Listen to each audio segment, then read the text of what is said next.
So here are some tips on how to select your first pair of running shoes for a half marathon.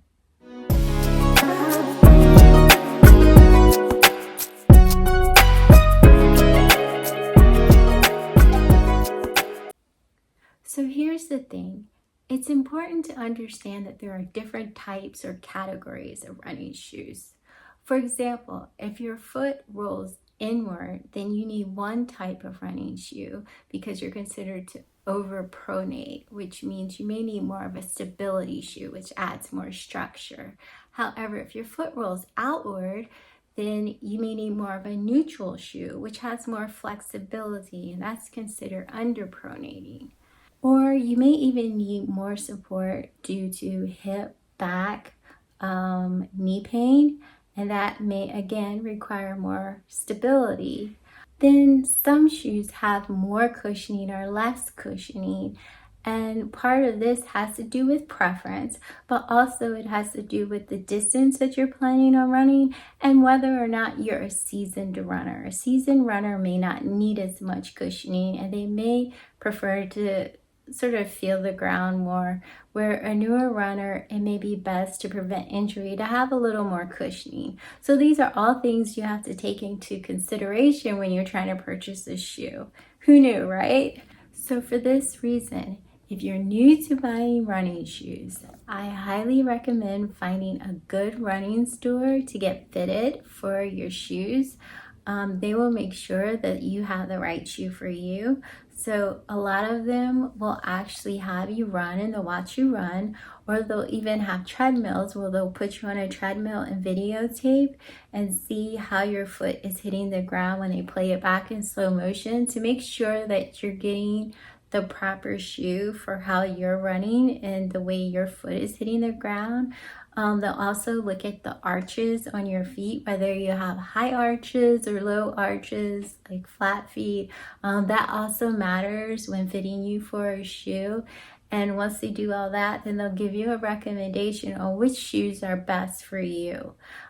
It is a little more costly to go to the running store, of course, instead of buying shoes online. However, it's totally worth it for the first time. Once you go through the first time, then you can go ahead and purchase the shoes that you want online after you know what's best for your feet. So for me, I know I need a neutral shoe. So I decided to refer back to the experts at Runner's World and see what their masterclass had to say. So they were saying either do the Nike Pegasus or the Hoka Clifton for beginners for the half. I decided to go with the Hoka Cliftons.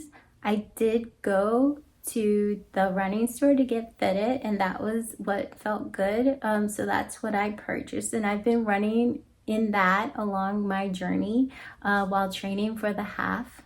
Now again, I'm not a beginner. I've run many races, probably about 30 over my lifespan, but not a lot of half marathons, only a couple. And even with that, like I said, I haven't done one in a very long time. So I decided to go with the Hoka Clifton because it had more cushioning and I felt like that would prevent injury.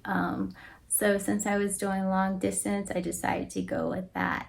It has its own pros and cons. It is durable and it's made for running long distances. The con is it's not really for speed per se, but that's not my focus on this run. That's something that I would probably focus on in the future, in future runs, and then train with some interval trainings. So this is the one that I decided to go with. And I'm putting up some other examples of shoes in the stability category as well as in the neutral categories. So hopefully this was helpful for you. I have some more tips next time, and I also have some clips following of my training this week. And hopefully you'll tune in next time, and I'll see you on the road.